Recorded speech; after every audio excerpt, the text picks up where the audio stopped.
Now, this is the neighborhood where the dog attack occurred. Now, Tyrese Gibson, of course, owns those 4 big Cane Corso dogs. I was so confused. I'm like, why is my dog not breathing, and why is he wet? I panicked.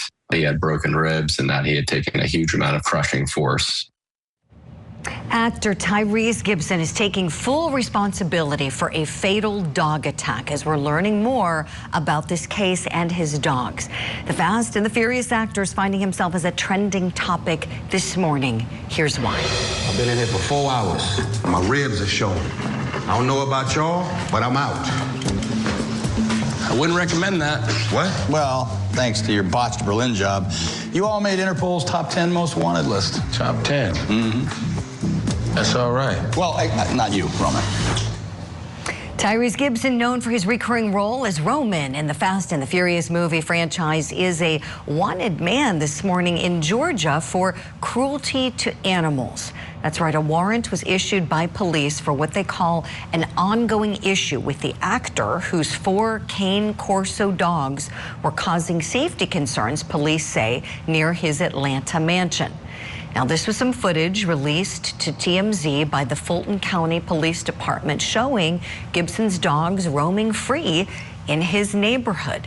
Moments later, police believe that the dogs rushed over to a neighbor's home while another dog was being let out, and police believe that's what led to the attack.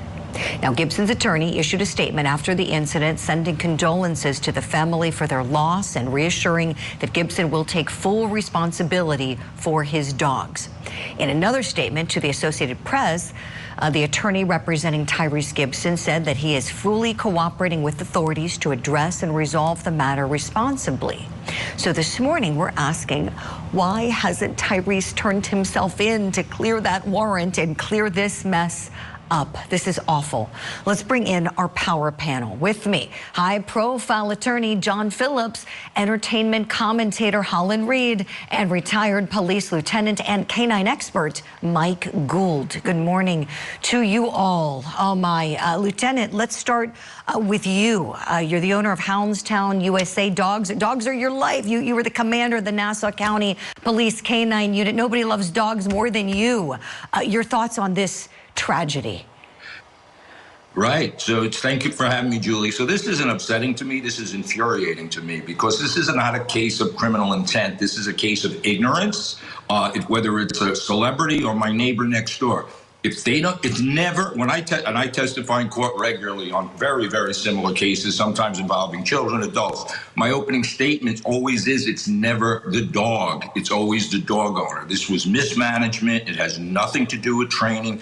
These are 400-pound predators that don't really necessarily see very well. They're triggered by movement. So unfortunately, this little dog looked like a prey item, and they killed him, and it's very unfortunate. The truth is, children, small children, are the #1 victims of these things. So I'm beside myself. We care for 4,000 dogs a day at our Houndstown facilities throughout the country, including Cane Corsos, Mastiffs, Rottweilers.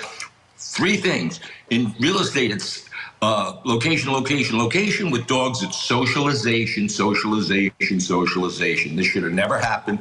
And if anybody ever reached out to me involving this case, I'll tell you they do not need to be euthanized. Oh, that's interesting. Okay, and Lieutenant, I got to ask you the follow-up. Tell me why not?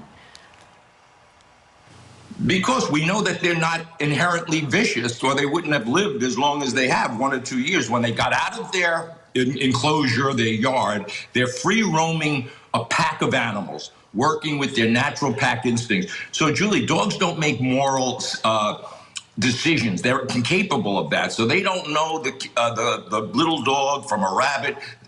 When they bite humans, they don't know the burglar from your next door neighbor again. So this was mismanagement. It's not training. If these dogs separately were properly managed, and which they should be rehomed, I guarantee you, they do not need to be euthanized. And they work, our little French bulldogs at home, when you squeak a squeaky toy, their instincts to kill it are triggered. And they do, they take the squeaker out of it. So these are all dogs, but if we have 4 French bulldogs, they're not gonna cause any damage. I don't think they'll be able to our dogs wouldn't even be able to bite our ankles, Julie. So yeah, this gets me crazy. Boy, really appreciate this. Is helpful insight. Lieutenant Gould, thank you so much. You mentioned location and socialization. Holland Reed, of course, I want to go to you on this. You are Miss Atlanta. You know Atlanta so well. You're beloved there. This is where this happened. Really nice. The Buckhead area. Would you kind of describe for us what this area is like? A lot of celebrities there, right?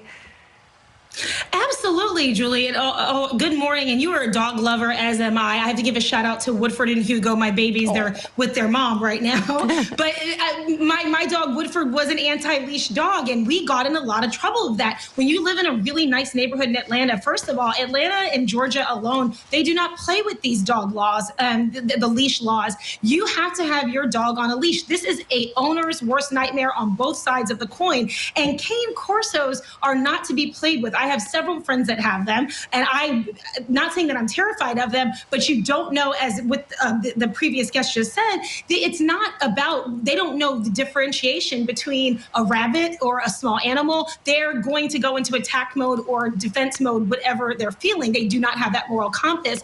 But yes, Atlanta is not to be played with. Georgia is not to be played with when it comes to the dog laws. Keep your dogs on a leash. Dog parks as well. That's why they keep them separate in a lot of these parks. They have the small dog area and the big dog area for that reason. Right. Great points, Holland. Yeah, and something that we confirmed this morning is that there has been, at least in the meantime, rehoming of those Cane Corsos. So we know that much. So that seems like one step in the right direction. But John Phillips, you know, I want to go to you on the legal point here. The warrant, we still have the outstanding warrant here. Talk to me, John, your thoughts. It's an interesting case. You know, when you first hear animal cruelty, you think of, you know, and particularly in Georgia, you think of Michael Vick. You think of somebody doing something to harm animals or put animals in harm's way. And actually what Georgia law says is if you cause pain, suffering, or death to an animal through unjustified acts, omissions, or neglect, then you have this. And these Cane Corso dogs are like bodybuilder dogs. Like they're big dogs. And by contrast, the victim dog was a Cavalier Spaniel. We have a Cavapoo named Bailey. Like, they're beautiful, beautiful dogs, and small. And so you have all of the things for this misdemeanor to be proven. And I think they wanted to, you know, Tyrese and his legal team wanted to regroup and try to get ahead of it. And here we are. Great points, John.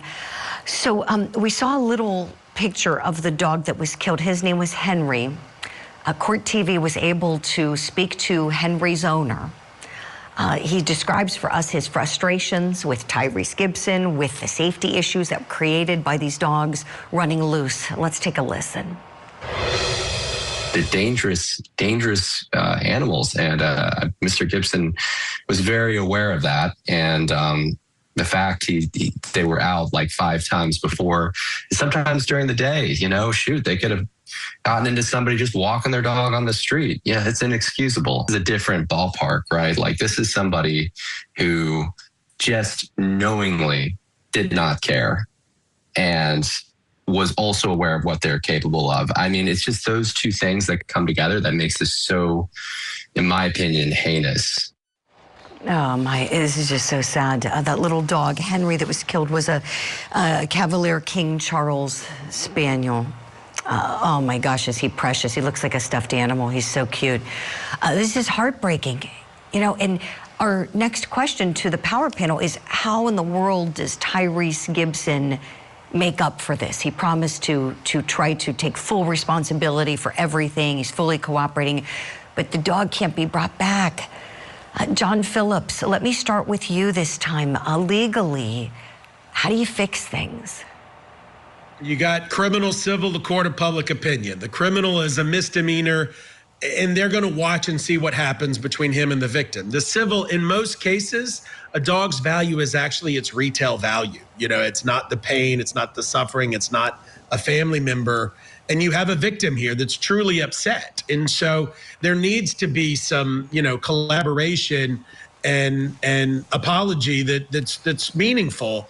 And then you have the court of public opinion, which is what we're dealing with right now. So you know, justice is spelled one way, it's defined many different ways. And Tyrese Gibson and his team have a long way to go to make this right.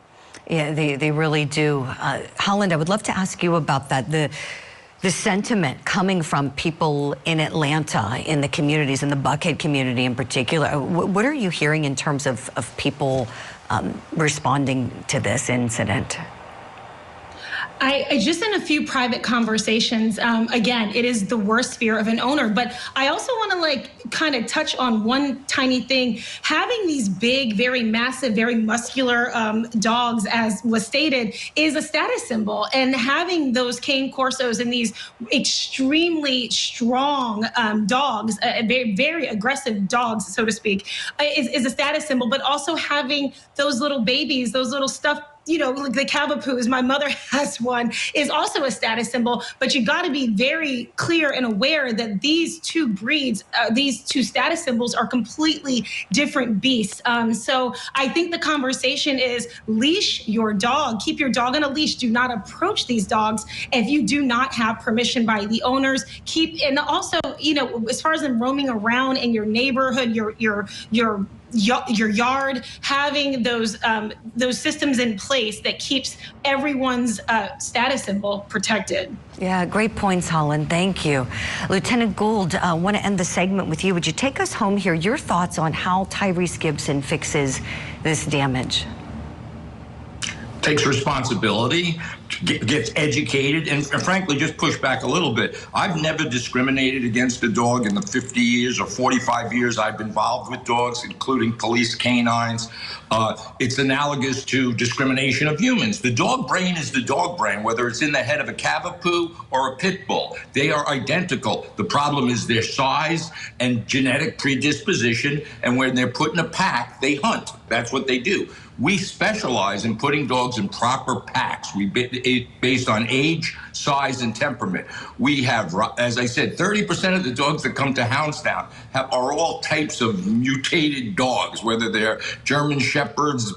So it's not, again, just to emphasize, not the dog. He needs to take responsibility. Anybody watching this thinks these dogs are inherently dangerous. Of course, the pet owner does. They have to take responsibility. It's like handing a gun to a 5-year-old child. And so it's just mismanagement, simple, plain and simple. Right.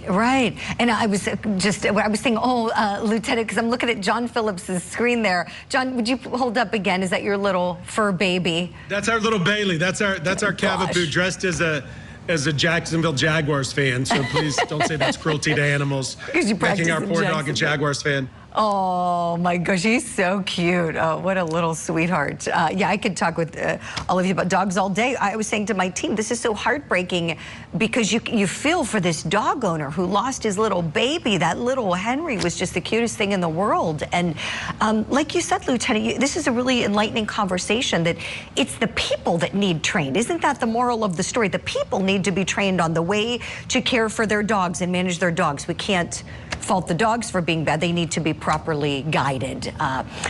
Lieutenant, I wish you could come to my house and train my little French bulldog. She needs it. We'll leave it there. Lieutenant Mike Gould, Attorney John Phillips, entertainment commentator Holland Reed, thank you all so much. Still to come here on Opening Statements.